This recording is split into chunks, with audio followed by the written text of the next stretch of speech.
Bismillah ar-Rahman ar-Rahim. We start the scientific at 106 scientific session, which is the first one in this hall today, and which is our last day as well. I recite few verses from Holy Quran. Bismillah ar-Rahman ar-Rahim. Wal asr innal insana lafi khusr illa allazina amanu wa amilu salihat wa tawasaw bil haqqi wa tawasaw bis sabr. We have several speakers in this session, and the first one is our chairman of the scientific session, Professor Nasser Saeed. I request him to please come and speak on the topic of management of childhood glaucoma. Sir. Dr. Israr Bhutto will be with us as co-chairman in this session. So, my talk today for this session is tips on the management of pediatric glaucoma. In fact, management of pediatric glaucoma is a big topic and is a very important topic. I'm just for the next 10 minutes we will just be talking on the tips. We know that the childhood glaucoma is a pressure dependent disease, but intraocular pressure assessment in the diagnosis and progression of glaucoma is probably less important than other signs of pediatric glaucoma. I am talking about pediatric congenital glaucoma, and these are the globe enlargement, corneal enlargement, half stripe, etc. And this is one of the classical case. It's a bilateral pediatric glaucoma, but the right eye is more advanced. And these are the classical signs of half stripes. So when we classify pediatric glaucomas, there are two main classifications: primary childhood glaucoma and the secondary childhood glaucoma. Primary childhood glaucoma is again divided into primary congenital glaucoma and juvenile open-angle glaucoma. And the differentiating point is the enlargement of the globe, which occurs till third years of life. The secondary glaucomas are another big topic, and especially when glaucoma follows the cataract surgery, that is a specialized group for the childhood glaucoma. This is the childhood glaucoma classification algorithm, and these are the main glaucoma following cataract surgery, glaucoma associated with non-ocular diseases. So primary congenital glaucoma, it's an isolated angle anomalies, and plus minus there be mild congenital iris anomalies. It meets the glaucoma definition usually with ocular enlargement, and the subcategories based on age of onset. Age of onset is very much important. The earlier detection and onset means more aggressive glaucoma. So neonatal or newborn, the infantile onset before 2 years of age, and late onset after 2 years of age. There may be some cases of pediatric glaucoma which have got normal intraocular pressure, but the optic discs and other typical signs are there, and they may be classified as non-progressive and classified as spontaneously arrested pediatric glaucoma or form first pediatric glaucoma.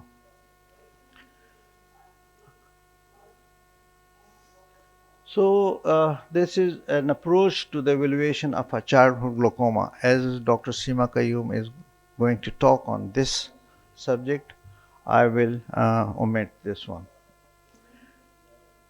The most important thing in the management of primary congenital glaucoma is the establishing a definite diagnosis. The diagnosis should be promptly made because it will affect the treatment plan and prognosis. Glaucoma in children is characterized by presence of elevated IOP and characteristic optic disc cupping. In addition to these features, glaucoma in infancy is associated with ocular enlargement, that is ophthalmos. IOP measurement in infancy and early childhood can be influenced by many factors, so it is often unreliable when used in diagnosis and management. Increasing corneal diameter is the hallmark of all forms of glaucoma in infancy and early childhood. A child should not be labeled as having glaucoma or subjected to surgical treatment unless one is reasonably sure of the diagnosis and has excluded other conditions that may mimic glaucoma. So, this is very much important to establish a diagnosis correctly because this is a disease which is going to affect all his life, not his life but his family life. This is a slide of differential diagnosis of childhood glaucoma, and there are other causes for corneal or ocular enlargement. There are other causes for corneal haziness, other causes for watering, and other causes which may make like optic disc cupping. And these are the main presenting features. So we must correctly diagnose and evaluate and exclude the differential diagnosis. The second thing is the establishment of progression of the glaucoma. So rapid changes in refractive status and axial length determination helpful in both diagnosing diseases and determining response to treatment, while the sclera remains vulnerable to the effect of elevated intraocular pressure. These are the more important progressive signs which we should be looking for. Axial length outside normal limits strongly suggestive of glaucoma, and continued enlargement of axial length beyond the normal range suggests inadequately treated glaucoma, and progressive myopia is additional evidence of glaucoma progression. So these are the more important point rather than depending upon the intraocular pressure alone. These are the corneal diameter and axial length children, normal and glaucomatous eyes. So, in normal eyes, this is the range of corneal diameters, and these are the people, if the range is beyond this, we suspect them as glaucoma. And this is the axial length in the normal people, and this is the normal axial length in a millimeter plotted against uh, uh, age in months. So, uh, this is how, this is the range, and this is in between the normal. So, anything beyond that will be suspected as glaucoma. Management of childhood glaucoma. The management of an infant or child with glaucoma is really a challenging case. It is a chronic disease affecting infants and young children with normal life expectations. That is the most important thing, that when they get blind, their years of blindness is too many. Childhood glaucoma are heterogeneous in their causation as well as in their response to different glaucoma medications. So, in fact, it is very difficult to predict what's going to happen to the treatment. Systematic pharmacokinetics for glaucoma medications are different in children than in adults. So, we cannot apply the same dosage and same regime as in the adult glaucoma. While surgery is the mainstay of glaucoma treatment in infants and young children, medical therapy has an important role to play in the management of glaucoma. Medication alone rarely shows sustained efficacy as primary treatment for glaucoma in infants and young children, especially in primary congenital glaucoma. And medical therapy is frequently needed as temporary intraocular pressure lowering treatment before surgery as an adjuvant therapy for partially successful surgical procedures in childhood glaucoma. So, although medical management is not the basic form of treatment for congenital glaucoma, but it is a very important adjuvant therapy, especially if your surgery fails, repeated surgical procedures fails, and you may need to have medical treatment. Medical therapy should be considered first line for some cases of childhood glaucoma other than primary congenital, and these are the uveitis related and glaucoma after cataract surgery. Potentially serious or fatal systemic adverse reactions, which are rarely seen in adults, may occur in young children after exposure to glaucoma medication. And children are more vulnerable to adverse effects of medication as they may be unable to verbalize symptoms and parents may not readily recognize them. So this is very much important because the volume of body volume of the child is significantly different, and the normal dosages may the response may be totally different. And again, because they cannot communicate, their parents may not be able to recognize the symptom right in time, the consequences may be more deleterious.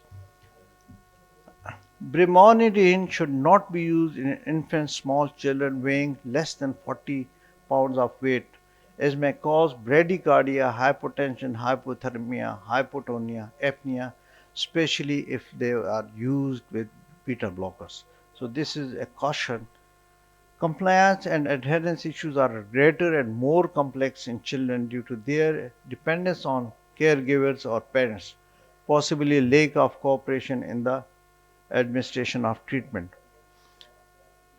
And this is compliance is a problem in adults as well, and most of the treatment in adults fail because of the poor compliance. But this problem is much more apparent in children because they don't take their medicine themselves, they are not very much cooperative taking medicine, and their parents may not be as free uh, or may not be as trained to give them proper medications. Target pressure must be chosen and reassessed with all available information concerning whether glaucoma is adequately controlled. So this is a statement when we say that intraocular pressure, again when assessing the uh, intraocular pressure in children, especially if they are assessed under anesthesia, the results may not be as accurate. Pediatric glaucoma surgery is challenging because of the differences in anatomy from the adult. The children eye is not a small eye only, it's a different eye.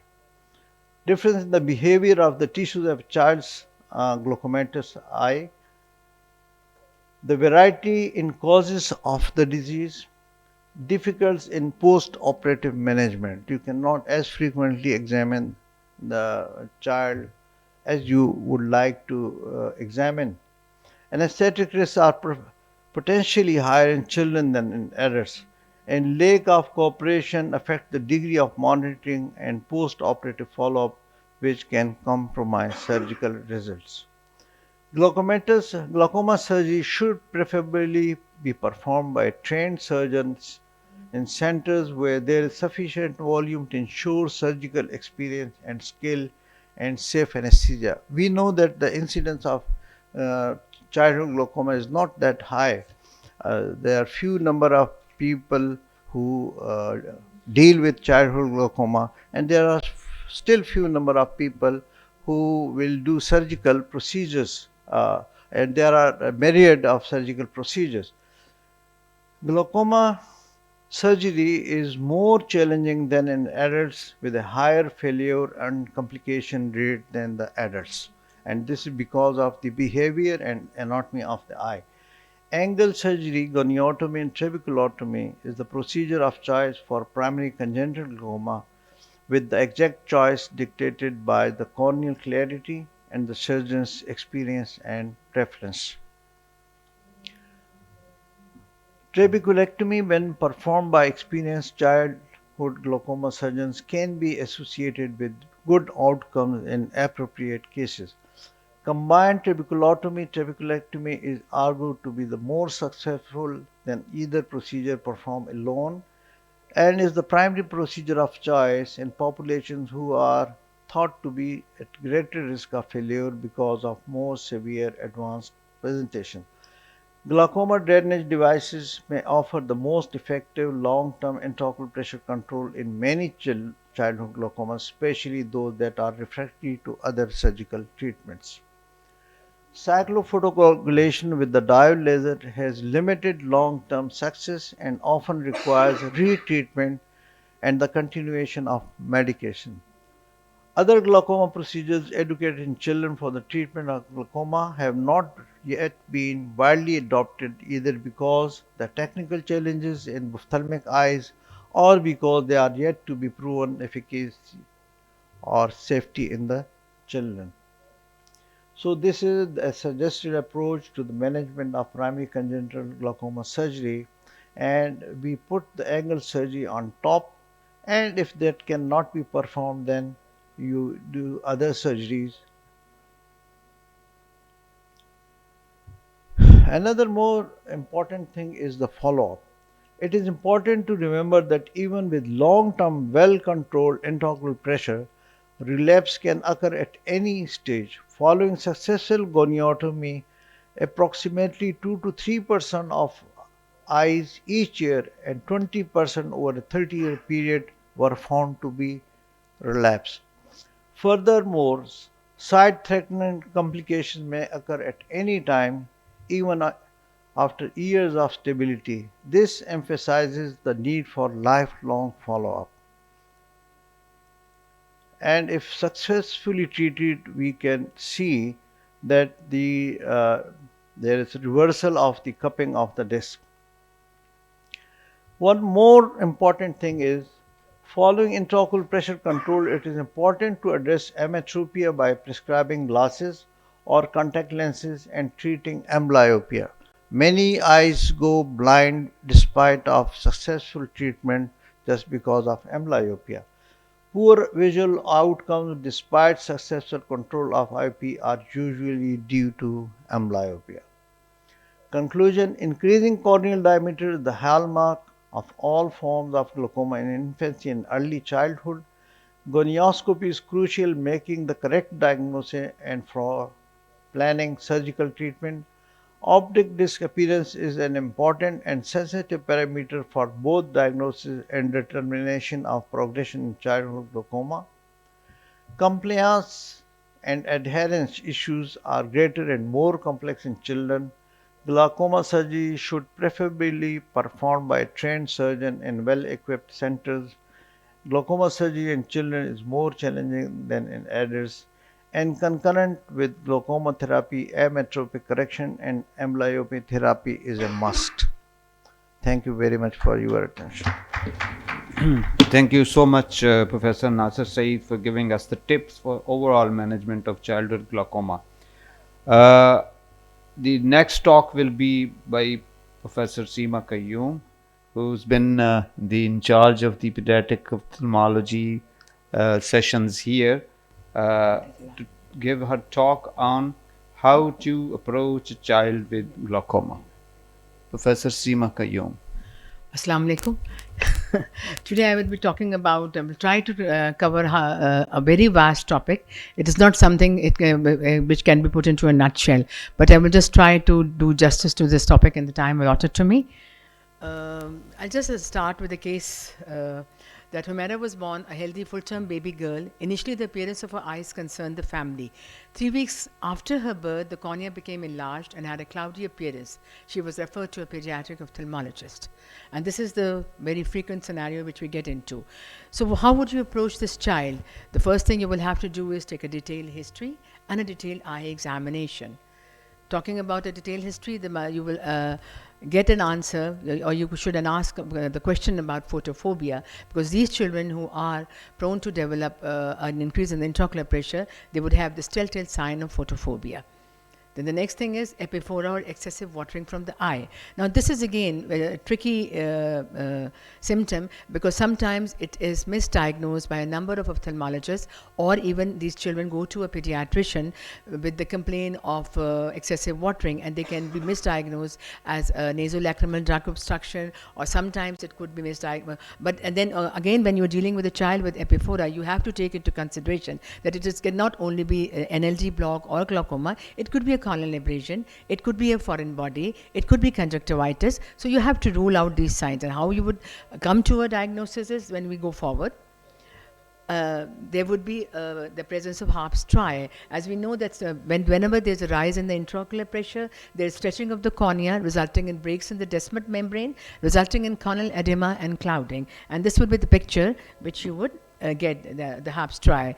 So this is one sign which would lead you towards the diagnosis of glaucoma. And like talking about NLD obstruction, most of the times there would be purulent discharge, and there won't be any photophobia, and when you would do the regurgitation test, it will be positive. And talking about corneal abrasion, obviously you would have to examine the child under sedation or an EUA, or whatever is feasible for that child. And conjunctivitis, obviously there will be red eye.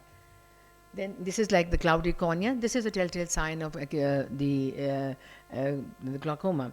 Then there will be increase in the horizontal corneal diameter. Normal corneal diameter, as Dr. Nasir said, very rightly said, that it should be more than 12 millimeters.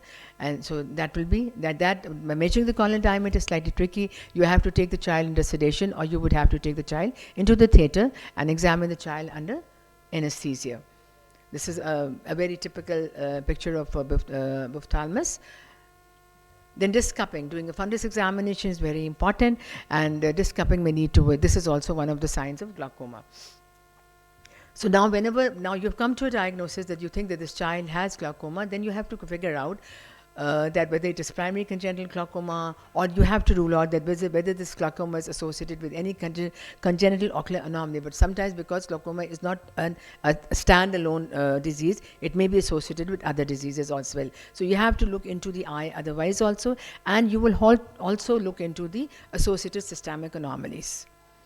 So some primary congenital glaucoma is an autosomal recessive disease, and identification, it may be, so you have to take a good family history. Sometimes when you look into the eyes of the parents, you may surprisingly find that they are also, they may be having juvenile glaucoma, or an early adult onset glaucoma. And there have been cases when we are dealing with the children, and we just by chance look into the eyes of the mother or the father, and you find that they also have glaucoma, which was undetected and undiagnosed. And then you also have to look into the eyes of the siblings. Then who is at risk of primary congenital glaucoma? The only known factors are genetic, consanguinity, and affected siblings. And in Pakistan, consanguinity is very, very common, because of the interfamily marriages and intercaste marriages, we get to see a lot of families of congenital glaucoma. And the risk of congenital glaucoma in the second child is approximately 5%, and the risk increases to 25% if two affected siblings. So you have to warn the parents that if you have one child with glaucoma, then there is very high potential that your other children may develop glaucoma. Then glaucoma associated with congenital ocular anomalies. Megalocornea may be associated with glaucoma. Sometimes there is megalocornea. This increase in the corneal diameter is not because of the rise in the intraocular pressure, but the child has megalocornea, and these corneas are non-progressive enlarged corneas with horizontal diameter more than 13. They are myopes, and they have a high potential of developing glaucoma. This is a child. This is my patient. The picture is there with his consent, the father's consent, and this child was always he had large corneas, and they never took it seriously. They never took, and he never had a rise in intraocular pressure. But one fine morning, when he got up in the morning, then there was a corneal haze and corneal clouding, and he rushed from Gujarat to Lahore. And the first instance when he was seen by an ophthalmologist, he labeled it as glaucoma, and an anti-glaucoma treatment was started, and they were advised to go for surgery. But somehow or the other, after the next morning when we saw them, he then came for a second opinion. The cornea was clear, but they were large, and he is on a follow-up for the last 5 to 6 years, and it is static, it is non-progressive. The CD ratios are non-progressive, they're 0.2, 0.3, and it's static. Intraocular pressure is also static. So you have to keep this children under a very close follow-up. Then microcornea, less than 10 millimeters. These children are also prone to developing angle closure glaucoma. Then talking about corneal plana. These children, these eyes are also very prone to developing glaucoma. So you have to be very careful when you're examining such children. Then again, this is a dislocated lens that can be associated with glaucoma. Aniridia can be associated with glaucoma. Then this is a lens coloboma, and this patient also had increase in intraocular pressure.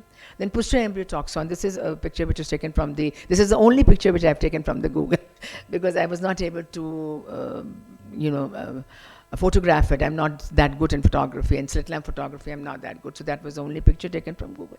But this posterior embryotoxon, they have high potential of developing glaucoma. Then again, mesenchymal dysgenesis. These children have multiple anomaly, anti-segment disorder, and they are prone to developing rise in intraocular pressure.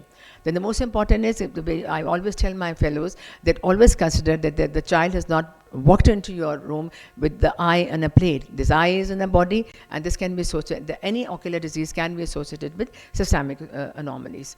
This is a Sturge-Weber, the telltale sign, which red mark, and they will give the history of epileptic fits, and if an MRI is done, you will get a telltale sign of the Tram-Track sign on MRI. Then congenital rubella syndrome, they are also associated with cataract, glaucoma, heart diseases, hearing problems. So there are times when you need to do a torch test to rule out the presence of rubella.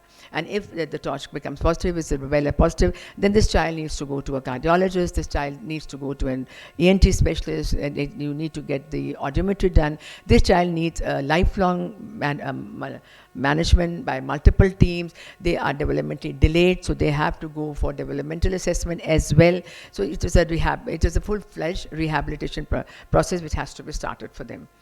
Then differential diagnosis, again, this is very important because this is one disease, the metabolic disorder, MPS, that can be misdiagnosed as glaucoma. These children they have corneal haze.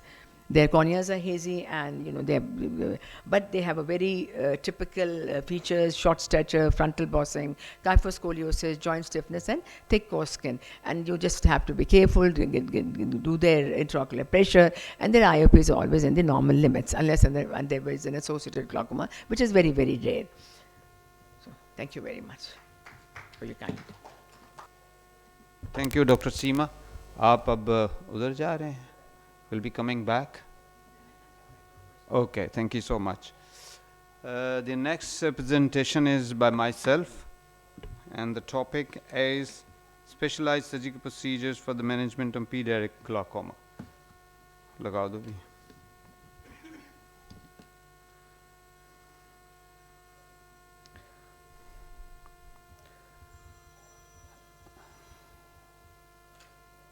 This is my workplace, Lahore Medical and Dental College. The glaucoma is really a challenging disease, especially when we deal it with in the children, as the stakes are very high and the between sight and the blindness, and early diagnosis and the treatment is imperative, and it should be effective and quick, as it may take away the vision for life. The glaucoma medication alone shows sustained efficacy as a primary treatment of the childhood glaucoma. The challenges are especially when we look at the surgery is critical component and has a higher failure rate and higher complication rate, and it is said that the first chance of the surgery is the best. So whenever we decide to go for the surgery, we should think that the first surgery is always the best chance for the improvement. The choice of the surgical procedure is based on the etiology of the glaucoma, as Dr. Seema has given you the details, and other things to be seen are the associated ocular features, previous ocular surgeries, and likelihood of the further ocular surgeries, as we can expect in these children to have cataract extraction later, and age of the patient, and extent of the glaucomatous optic nerve damage. The generally given treatments are these, but their effect is not that sustained. So the final the better choice is the surgical. The most of these, the first line surgery in the pediatric population in glaucoma is the angle surgery. The goniotomy is number one choice, and followed by trabeculotomy, and then a combination of trabeculotomy with trabeculectomy. If these fail, then we have choices for filtrating surgery in the form of trabeculectomy with antimetabolites, and if these fail, then we may have to jump on to tube drainage procedures. So I would like to show you a small video of the goniotomy. It's seen a very simple procedure, but requires complete precision, and we always need a specialized lens, goniosurgical lens, to be placed on the top of it, and through a very small nick at one part of the limbus, especially approaching from the superior, we enter into the anterior chamber, and through the lens the angle is visible, the inferior angle is visible, which you then make a slit in the trabecular meshwork and opening the canal of Schlemm into the AC. So by doing this, the hindrance of drainage at the level of the angle is removed, and it is quite an effective procedure in the children. The advantage of this procedure are that it does not violate the conjunctiva, and we have direct visualization to the angle through the lens. It's less traumatic and safer, rapid, and can be repeated, and there is no risk of the bleb related complications. However, it's not without the disadvantages. Technically demanding and procedure, and requires special instruments to perform this one, and it's not possible if details of the angle structure are not visible. So when the angle is not visible, as we usually see in case of the opaque cornea, we have to look into whether the opacity is superficial, which then can in the epithelium or the superficial stroma, then there is possibility that we remove this epithelium from the surface, and then the visualization become good, when the procedure can then be performed. Here is one video which will augment my statement here. The cornea is opaque, and the application of the alcohol on the surface, and then removal of the epithelium. All cells which were opaque are being removed, and later on the application of the gonio lens and performance of the procedure of the goniotomy in the same fashion as we did see in the previous video. Then the next choice, if this goniotomy instruments not available, or if you are not trained at, then the next procedure of the choice is trabeculotomy. which is very much similar to, in the start, very much similar to the trabeculectomy procedure, in which we create a flap of the sclera, and after splitting the superficial slab and verting it away from the limbus, reaching the area, and then making a hole in the canal of Schlemm from the outside by a small vertical incision. Locate the entrance of the canal of Schlemm and pass the trabecular tome very gently through the length of the canal of Schlemm, and then cut the inner wall of it with the trabecular tome. The other side as well.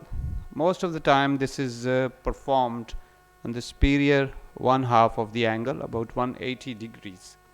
Although recently people have started 360 trabeculotomy with the help of nylon suture, and that has been proved to be one of the very good procedures, giving prolonged effective lowering of pressure. This procedure is relatively easier, and part of it is mimicking the routine trabeculectomies, and the results are really promising. And we have more advantages that this can be performed in corneas which are opaque even. But disadvantages has that we are affecting the conjunctiva, and later on if we need to go for the trabeculectomy, then we may have to shift to some other place where the conjunctiva has become scarred after it. Angle is not that. These other disadvantages that we are not really visualizing the angle directly, and moreover it requires a specialized instrument, trabecular tome. If these two were the choice 1 and the choice 2 surgical procedure for the pediatric glaucoma treatment, if these two fail, then we can move on to trabeculectomy with antimetabolites, because without the antimetabolites, the trabeculectomy will be a sort of failure in almost all cases. So in children we have to choose the antimetabolites along with this procedure. If these even if this one fails, then we may have to move to the glaucoma drainage procedures. There are several varieties of the glaucoma. I will not go to glaucoma drainage devices. I will not go into the detail of these. These are shown in the picture. And one advantage of this is that glaucoma if the tube drainage procedure has been done, one can use the contact lenses and even can go for the other surgeries easily, like the cataract surgeries. However, the disadvantage is mainly the cost of the implant. Several varieties of which commonly done here as Ahmed glaucoma well. So the World Glaucoma Association built a consensus saying that the glaucoma surgery should be performed by a trained surgeon in centers where there is sufficient volume to ensure the surgical experience and skill and safe anesthesia available, and moreover there are support system for the children and the families.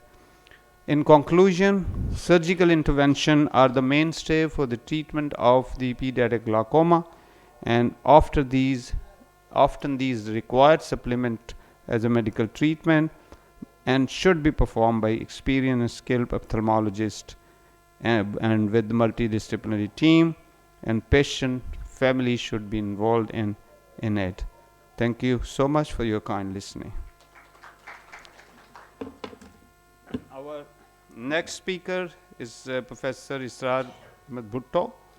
I invite him to the dais and speak on his talk on combined trabeculotomy with trabeculectomy. Dr. Israr Bhutto, please. Bismillahirrahmanirrahim. Assalamu alaikum, everyone. So today my topic is the combined procedure in the primary congenital glaucoma. The pediatric glaucoma is the heterogeneous group of diseases that may result from the isolated congenital abnormalities of the aqueous outflow pathways, the primary glaucoma, and the affecting the other regions of eye is the secondary glaucoma. The primary congenital glaucoma is the most common type of the childhood glaucoma and also called the infantile glaucoma. The incidence of the primary congenital glaucoma in the different population from ranging from the 2500 to the 68,000 in the newborn babies. 2 to 15% of the primary congenital glaucoma are resulted in the blindness.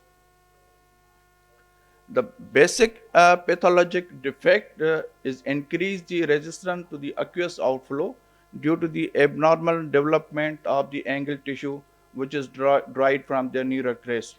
It occurs late in the embryologic development. The main surgical options for the primary congenital glaucoma are the goniotomy, trabeculectomy, and the drainage devices. The trabeculectomy is performed from the scleral side at the limbus. It's the fine, already said by the Professor Mia Shafiq. This is the fine wire-like instrument, trabeculotome. It is inserted into the Schellem's canal from the external incision, and the trabecular mesh one is drawn by rotating the trabeculotome into the anterior chamber. This is the procedure how you perform the trabeculotomy. The most common problem after the trabeculotomy is the scarring of the new opening, which prevents the flow draining outside of the eye. The other complications like the blurring of the vision and bleeding in the eye, infection, and the malignant glaucoma. The trabeculotomy is another procedure which is indicated after the trabeculotomy goniotomy is failed, and in advanced cases where the corneal horizontal diameter is more than 13 millimeter. This is the procedure how you are doing the trabeculotomy. If the all procedure fail, the drainage devices like the Molteno and Ahmed valve are the indicated in difficult and the recurrent cases where the conventional procedures are the failed. So we did the study at our hospital to evaluate the combined procedure in the children with the primary congenital glaucoma. It's the retrospective study, and the period from the 2018 to 2020, and all surgeries are carried out at our center at the Al Ibrahim Eye Hospital. This is the main outcome measures: the preoperative, postoperative intraocular pressure, corneal diameter, corneal clarity, bleb characteristics, duration of the follow-up, surgical success rate, and the complications. This is the total 49 eyes of the 35 patients meet the inclusion criteria, and which the male were the 21 and the 14, the female are the 14.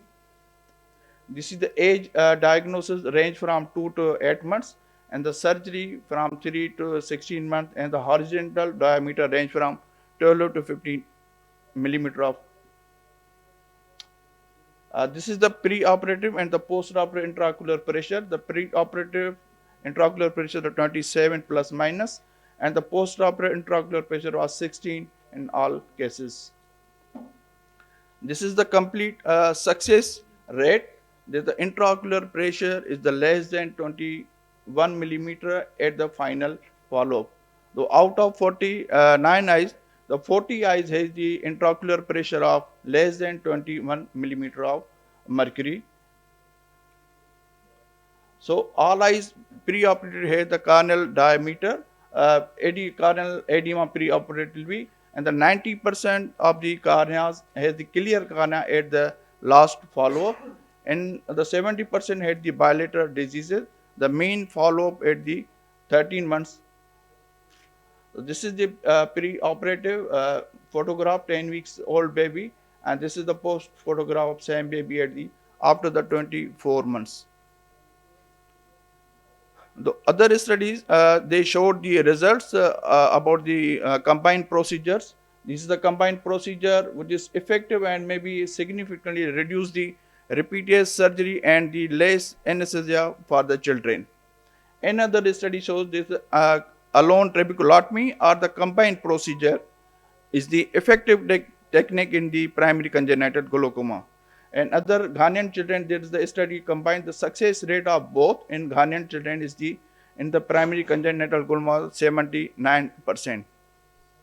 So overall success rate of the combined procedure in the primary congenital glaucoma in our study was the 82% at the mean follow-up of 13 months. So this is the short video. Please video chalai.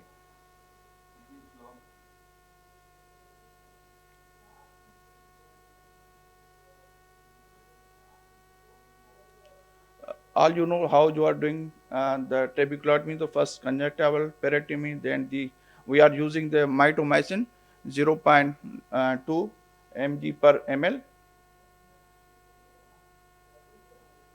Already shown by the Dr. Mia Shafiq how you are doing the first. This is the combined procedure.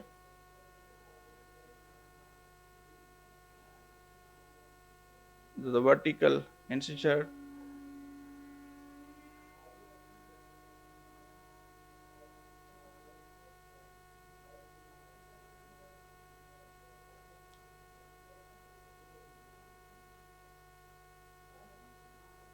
So after doing the trabeculotomy, then we will follow the procedure to do the trabeculotomy. The filling of AC with the viscoelastic and the Kelly sponge.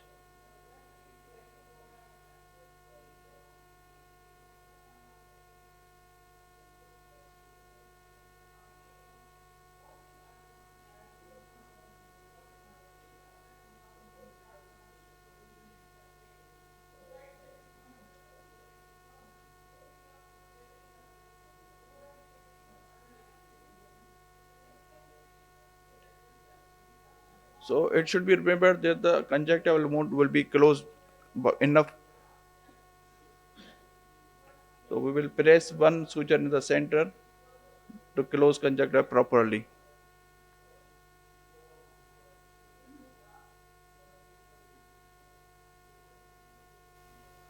Thank you very much for your listening. Thank you so much, Professor Israr Bhutto, for showing us such a good video on combined procedure. Our next speaker is Dr. Sumaira Altaf. She will be speaking, Dr. Saima Amin, and she will be speaking on the topic of non-invasive options in pediatric glaucoma. Dr. Assalamu alaikum, Saima. everyone. So a little change of flavor from the interventional surgical procedures. We know that pediatric glaucoma is not 2+2. Treatment is always customized, personalized according to the child, the findings of the eye, and sometimes you still, even the best of hands, you end up with surprises. So let's begin. This is a case of a 2-month-old child who presented with bilateral congenital glaucoma, and as you can see with the corneal diameters and the intraocular pressure, this was it was pretty obvious that it was glaucoma.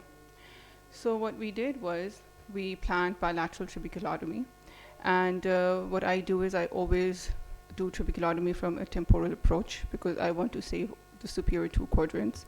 So I sit exactly in the temporal field, and that's where I do it. So 4 weeks later, you see that the left eye has responded beautifully, but the right eye, the response is suboptimal. So what do we do now? Of course, we move on for trabeculectomy, and that's what we did. We performed trabeculectomy in the right eye, and so everything was fine. Intraocular pressures were controlled in both eyes. The child was doing very well for quite a while. But then what happened 8 months later? is that the pressure in the right eye started to rise again, and left was stable. So this pressure of 20 to 24, you may get away with this in adults, but you can't in children. And this pressure, I couldn't sit on it because it is bound to cause progressive disease.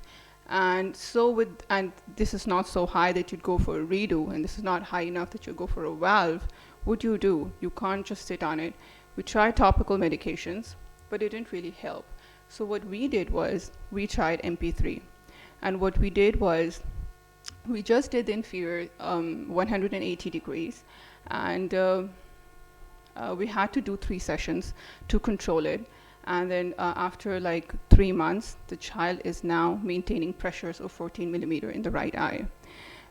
With MP3, the unfortunate thing is that you have to repeat it, because I'll be discussing that later, but it's like kind of like a rebound phenomenon. The ciliary body regenerates, so you have to keep an eye on it. It's just not just that you do 180 degrees and you can just relax that it is going to work.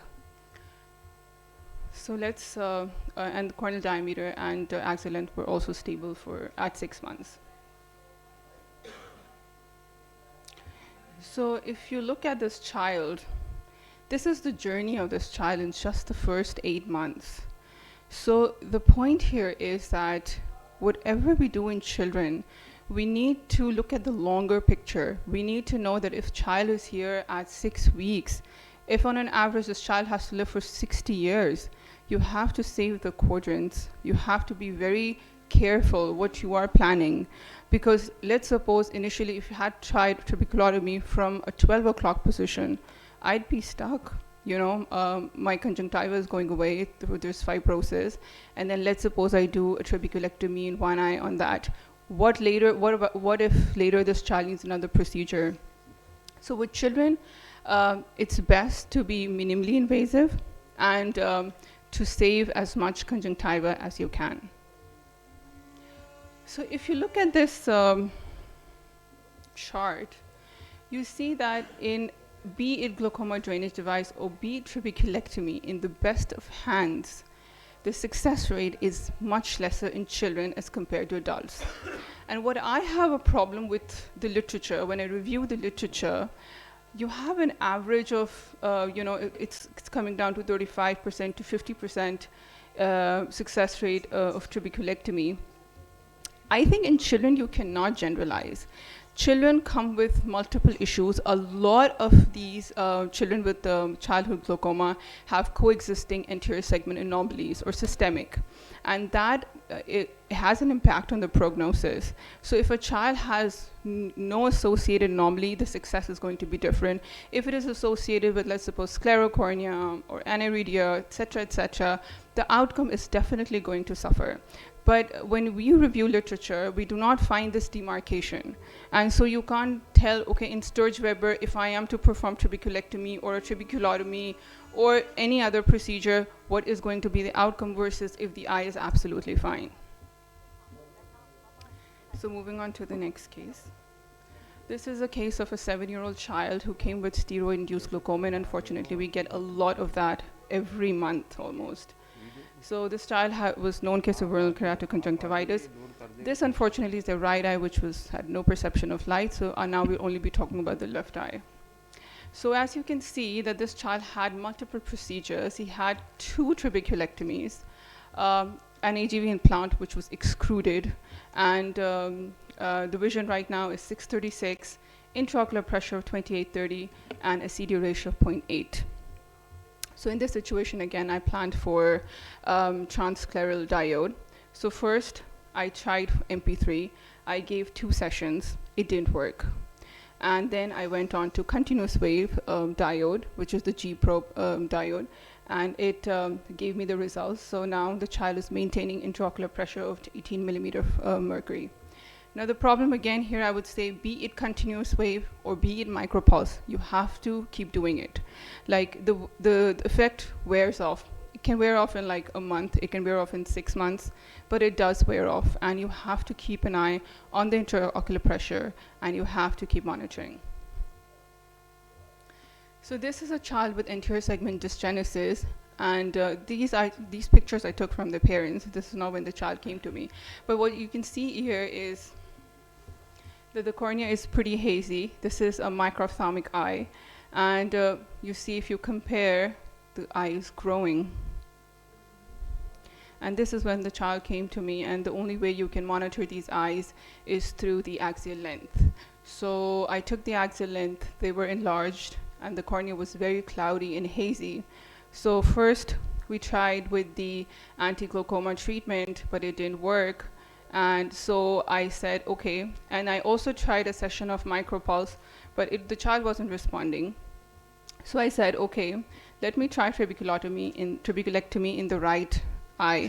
The child was entirely dependent on this eye, not really using this eye, and this eye was more complicated. So I said, okay, you know, if we look from 4 weeks to 18 weeks, I was like, this is going to pop out very soon. So I said, okay, let me try a trabeculectomy. And I tried to be very careful in my surgery, but unfortunately, there was a choroidal detachment and there was phthisis. And I couldn't even think of doing an interventional procedure in this eye. So I said, okay, lasers again. And you see here the staphyloma, it was quite bad. So then I picked up my diode again. I was like, this is my only hope. And then I kept doing the diode laser, playing with the parameters, which I'll be talking about later. And 3 sessions, and I was able to control the pressures. So at 3.5 years, this is a prosthetic eye. The child is seeing, playing around, even going to school. And I have to, every 6 months sometimes, do a maintenance laser on this eye, but I have to be very careful because obviously this is the only eye, so I have to take care of any complications that may also be caused by a diode. So this is a 6-month-old child with unilateral glaucoma, and the complaint of the parents was child can't close eyes, and there's watching, and there was recurrent exposure keratopathy in this eye. And this child was advised enucleation elsewhere. So then I said, okay, let's get the lasers and let them do the magic. So I tried continuous wave cyclophotocoagulation. It worked, but then it came back. And this is what was happening again. It wasn't really responding. So then I took the cryoprobe, and it worked. So this is a child when he was just 6 months. This is the first birthday. And the child seems to be doing quite well. I didn't have to do cycloablation again. It's pretty aggressive. And with cryo, I haven't had any bad complications like phthisis yet. I think it works very well. I think I was very scared initially, but I think it works very well. You can, I think, use it, even in seeing eyes sometimes. And the response is sustained because it's quite aggressive. Okay, so these are the 3. I do not have an endoscopic probe. They're also using endoscopic probe for diode. But I think these lasers are quite helpful. Now, fortunately, we have the micropulse, which is safer because we're always scared with the continuous wave. And if they're seeing eyes and if they're good eyes and there's minimally raised intraocular pressures, you're a little scared to use this. But now we have micropulse, and you can play with the parameters and so on and so forth. So these are a number of studies that are done in literature. Unfortunately, the lasers on children, literature is lacking on what the outcome is, and the predisposing factors, like I said, is even if it is mentioned, it's very, very generalized. But overall, what literature says is the continuous wave is much more effective than micropulse, and it also says that the response is not sustained in children. And because children have a remarkable ability to regenerate the ciliary body. And sometimes even when you feel that, you're very, very aggressive with your treatment, and there's response, and 6 months later, the child is coming back with the raised intraocular pressures, and you go like, oh my God, this ciliary body, it just keeps regenerating. It amazes. I think everything in children, it's very different as compared to adults, and things can surprise you. So this is our little cohort of patients, and as you can see that in both these lasers, there has been repeated number of recessions, but it's maximum in the MP3 group. you have to keep doing it again. There were only 8 patients I got that could, with just one session, maintain their intraocular pressure at 6 months. But most of them have to undergo repeated sessions. Fortunately, I haven't had a single complication with the MP3.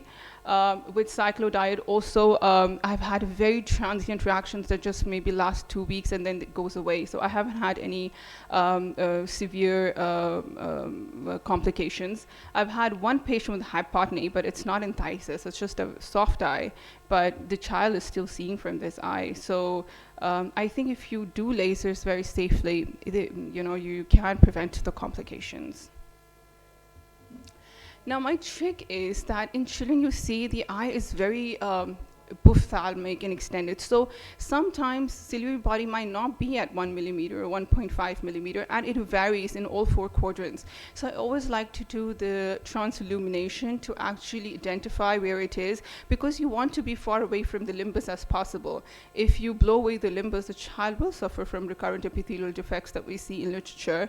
So I like to locate my ciliary body from all 4 sides, and we know that superiorly it's the most, like the distance is greatest as compared to the rest. And then I like to put my probe right. I don't rely on the probe and then add the limbus, because it doesn't just work in the kid. In kids it's completely different. So this is the machine that we have. And the MP3 probe, you have to do these sweeping movements. You have to literally paint. And the trick is that firstly, your pressure, you have to have very firm pressure over the globe. Secondly, you can play a little bit with the parameters. The company says the recommendation is to keep a duty cycle of 31% and an on of 500 and off of 1, and keep a power to 2. But I don't, I do it conventionally, but if I need a more aggressive response, I play with these parameters as well. I would increase the duty cycle on, I would increase the time to 1, and I would leave this as 1, so the duty cycle is going to increase. I could also increase the duration, but also what you could play with is the power, the time that you're applying the laser to, the speed. If you want a more sustained response, you go very slow, and the number of coordinates that you're treating. So ideally we start with 180 degrees, leaving behind 3 and 9, and then so you can just do 180, and then you can do it wouldn't exactly be 180, it would be 140 or 150, and then another 150 up there, and then you can manipulate the number of quadrants. So I feel that the slower I get, the more sustained response I get, the better response I get. So it depends upon the eye and what I want to achieve. Is it just want to induce the eye to shrink down a little bit, I just want the baby to be able to close their eyes, or I want a sustained response. So this is GPEXI, the cyclodiet continuous wave, and we all know about it, about 40 burns. You can apply up to 40 burns in 360 quadrants. But here also, I like to keep my power to very low. This is just random, but I like to play with like powers of 800, 900, and not more, and keep the duration very high, like 1500 to 2000, sometimes 2500, depending on. So I feel the more the duration is, the better it works. Then this is cyclo probe again. I like to actually see where the ciliary body is and then apply, because you see here, if you're going to freeze the limbal cells here, then you will be in trouble and you will get persistent effects. So in the end, I'd just like to say that these kids have a long, long life, long way to go, and we have to be very careful in what we decide. If you're playing with the coordinate, if you're performing your surgery, you need to know this child may need re-surgeries and re-surgeries, and just be careful what you do. Thank you. Thank you so much, Dr. Saima Amin, for speaking on the so important topic on non-invasive options in pediatric glaucoma, and showing us your experience about the use of MP3 cyclophotocoagulation. Our next speaker is Dr. Sumaira Altaf, if she's here. Oh, then I will request Dr. Lubna Siddiq Mia to please come and give us your talk on the long-term outcomes of AVG implantation in the pediatric glaucoma. Assalamu alaikum and good evening everyone. It's pleasure to be presenting on this forum and I would like to discuss our outcomes with implantation of glaucoma shunts. So from non-invasive glaucoma treatment we are moving to glaucoma treatment which is little invasive or surgical. This Ahmed glaucoma valve is promises to provide immediate or early aqueous drainage with immediate lowering of IOP or control of IOP, and it has a valve system which prevents the occurrence of hypotony that is prevalent in cases treated with simple trabeculectomy. So let's see what happens. Literature shows that primary implantation of AGV valve carries lesser complications compared to those cases who receive AGV as a secondary surgery. So we also included patients who were not previously operated, having congenital glaucoma, and we implanted Ahmed's glaucoma valve. This is a 4-year study starting from 2018 to 2021. It was conducted at Lahore General Hospital. And we included patients having primary congenital glaucoma with no secondary cause, no previous glaucoma surgery, but we excluded those patients who did not follow for at least 6 months. So first of all, a stay suture is applied using Vicryl 60 in order to rotate the eye and move it inferiorly and nasally because we want to implant our AGV in the superotemporal quadrant. An incision is made in the conjunctiva and in the tenon, and a pouch is created between the tenon capsule and the sclera.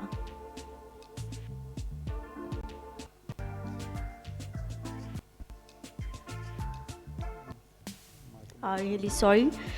Once the sclera is clear of tenon, there is a stage suture, another stage suture applied on the sclera using a partial thickness scleral suture using 60 Vicryl, and this is meant to stabilize the tube of the valve later on.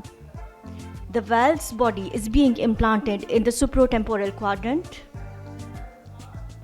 We are making sure that the tube overlies this stage suture which was applied for the sake of tube. We can move a little forward this. Chalne do.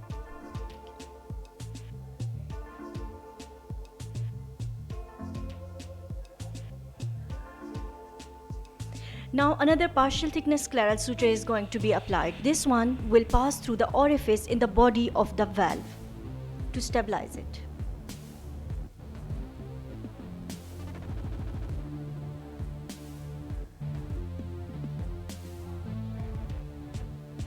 This is the said suture to stabilize the body.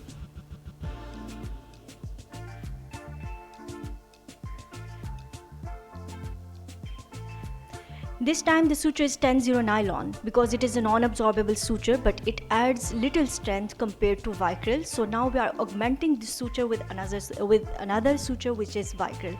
So we have one stronger suture which is lasting for lesser duration, and one weaker suture which is lasting for longer duration. Another stay suture for stabilizing the body of valve on the other side.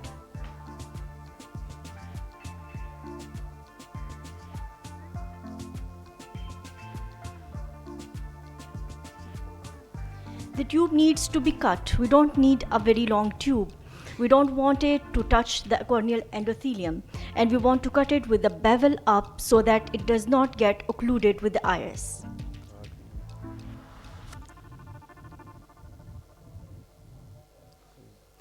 Now the most difficult step. Let's create a tunnel which is also partial thickness leading from this space to the anterior chamber. For that we are using a 20 gauge needle which comes with the 10 cc syringe. It is a green needle. Be careful with this step. It is we don't want it to be deep to pass behind the iris. We don't want it to be superficial so it does not cut through. It should be just,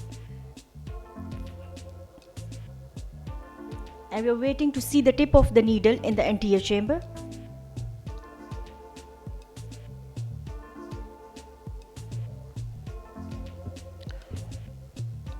आप बेटे इसको fast forward कर सकते हैं? Control उनके वो पास थोड़ा सा चलिए मैं करती हूँ, I'll try. So the surgery is done, and we are just closing the conjunctiva and the tenon in 2 layers with non-absorbable 10-0 nylon.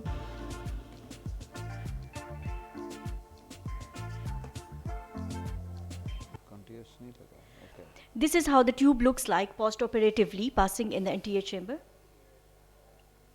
24 eyes of 16 patients met the criteria of having congenital primary glaucoma with no previous surgery, and we implanted model FP8, which is thinner. We had 19% of our patients with age less than 3 months. Most of them did not have very high IOP like in 40s or 50s. Most of them had IOP 24 to 26. Maybe this is explained by the tendency towards eye enlargement, which does not allow high readings on Perkins applanation tonometer. Corneal diameters ranged from 13 to 18, but most of the patients were having 14 millimeters, 15 millimeters, and 16 millimeters. So it is the trend to get late presentations in our country, which are usually not suitable for goniotomies or most of the patients, 13 of them had poor fixation and following. The preoperative axial length varied from 21 millimeters to 29 millimeters, but this was measured with B scan and the mean was 25.25 millimeters. Postoperative IOP fell in the normal range in majority of the patients, that is 14. 2 had low IOP and they suffered from retinal detachment and hypotony. 6 patients progressed in spite of having AGV implantation, and the pressure continued to be more than 21. But the mean difference between preoperative IOP and postoperative IOP was significant statistically. Out of the patients, 6 patients who progressed and had more than 21 IOP, not all of them had staphylomas. Only 2 patients had anterior staphylomas, and the rest were doing well.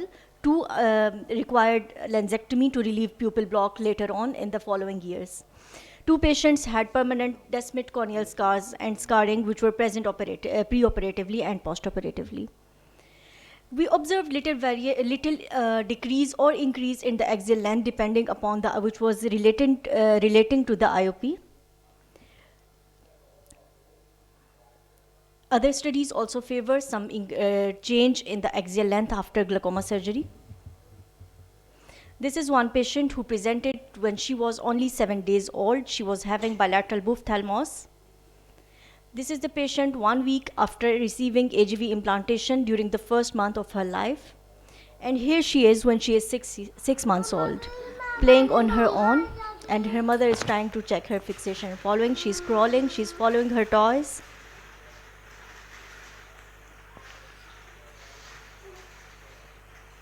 And now her mother will perform a fixation following test without sound. And she looks like following. She's trying to hold her toy. This is another child who also received his surgery in the first month of his life, and now he is 3 years old. This child presented with uniocular glaucoma and larger eyeball. This is the child post-operatively. So be on time and treat before it's too late. Thank you. Thank you so much, Dr. Lubna Siddiq, for this nice presentation. I now request the chairman of the session, Professor Nasser Saeed, to give his comments and close the session.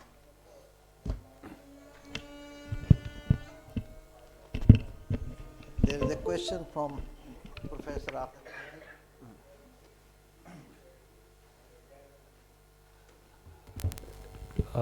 Dr. Lubna said, when the pressure goes up in a baby, the eyeball length can increase. A right statement?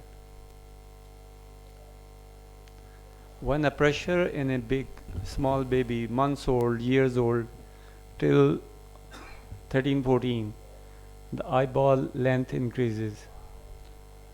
Accepted? Yes, yes. It is accepted. It is accepted, especially in the age group. Yes.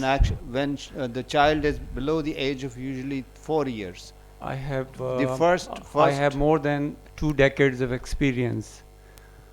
The children ending up, the small children coming up with -9, -10, plus myopia, and the parents are begging for help.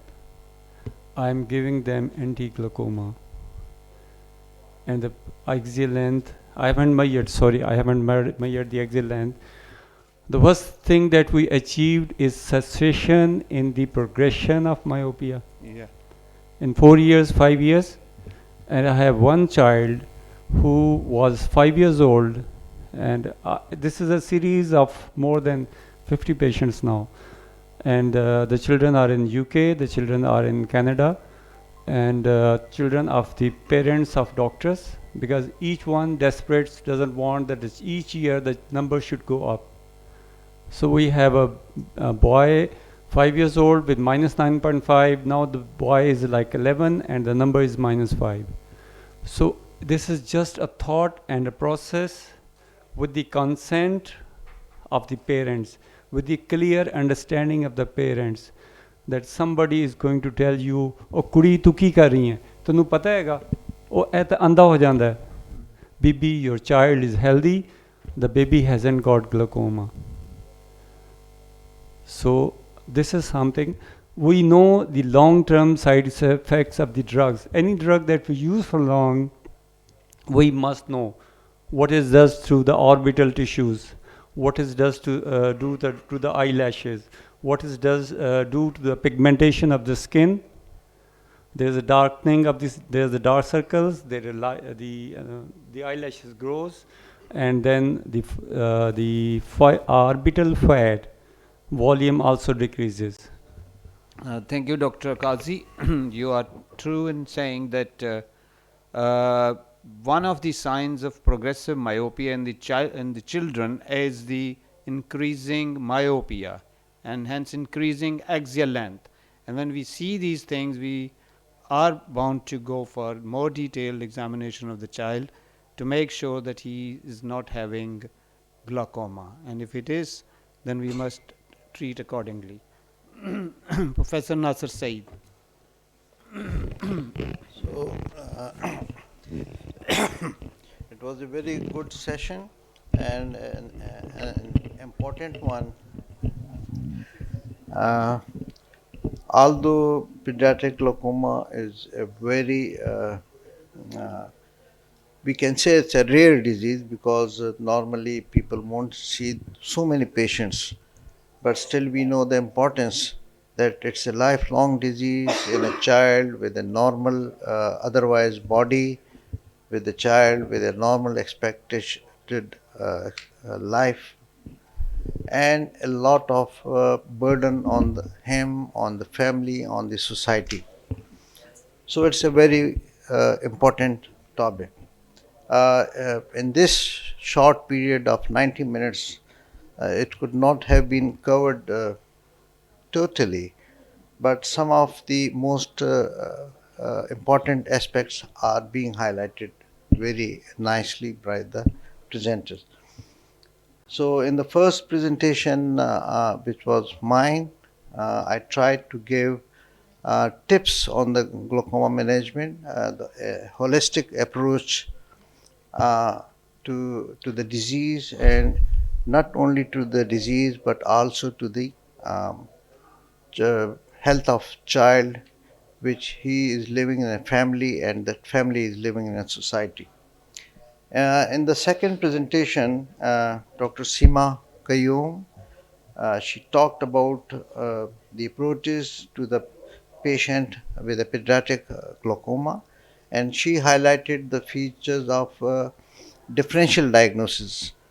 She stressed upon that the pediatric glaucoma cases should be differentiated from other mimicking disorders.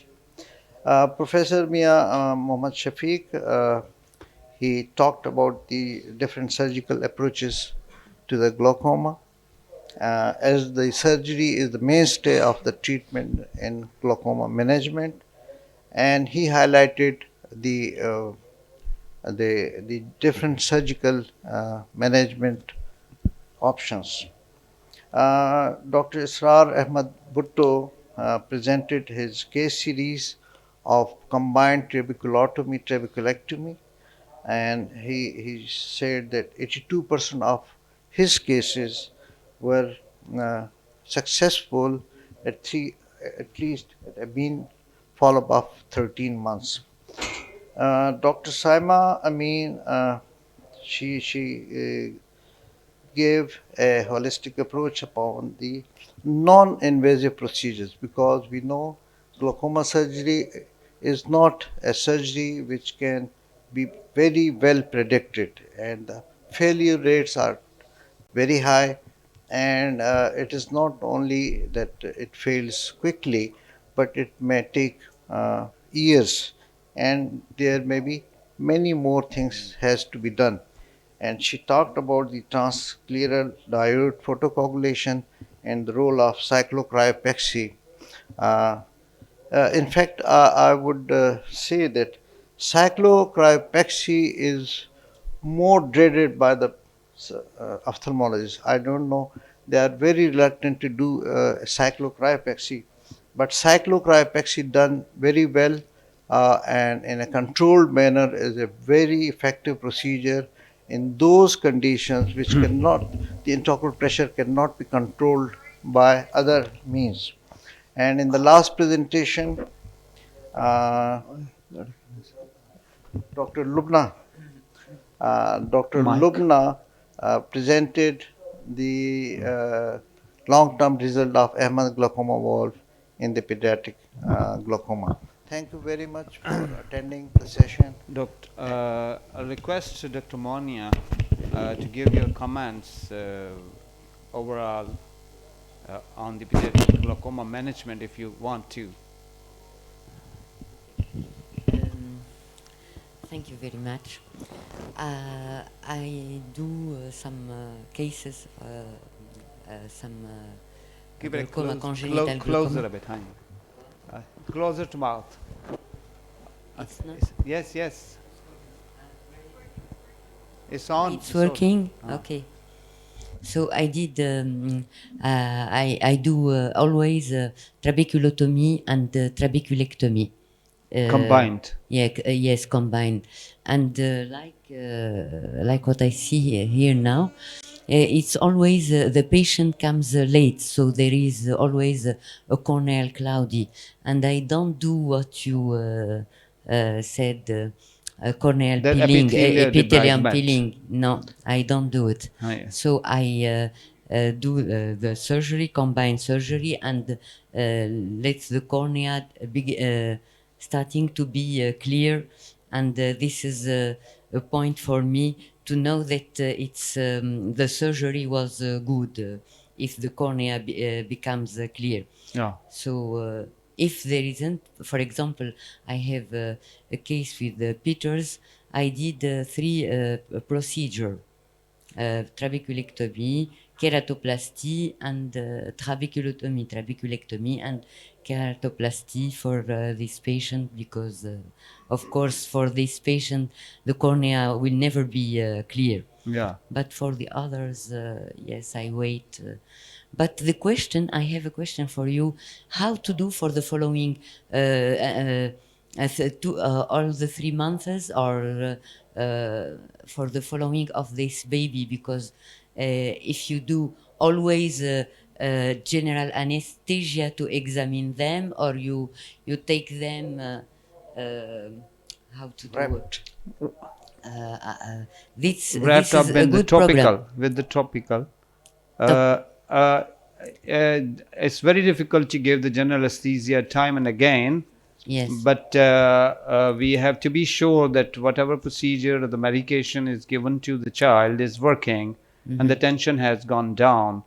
So it's again very difficult. But as we do examine the patient of ROP for doing indirect ophthalmoscopy, we can give a good local anesthetic to the child and wrap in the clothes, and the mother lies down the child down, and with the Perkins tonometer one can check the intraocular pressure, and as well as see the media, and the indirect ophthalmoscopy can be performed. But that really is a very difficult thing. But after certain period of time, to be sure, the child is given general anesthesia for short time after a gap of about 6 months or a year, but not in every visit. Yes, I agree with you. Right. Yes, of course. Thank you. Thank you very I think much, everyone. I will request the speakers to please come. One for- comment that the in pediatric glaucoma, the counseling to the parents is a very important, because this is not like a cataract. So you have to counsel the parent. This is a long way to go, follow up multiple surgeries. So it is important to understand the parent what will be happen with the children. Thank you. Okay, there are no more questions. We close the session. Thank you, all of you, for the participation.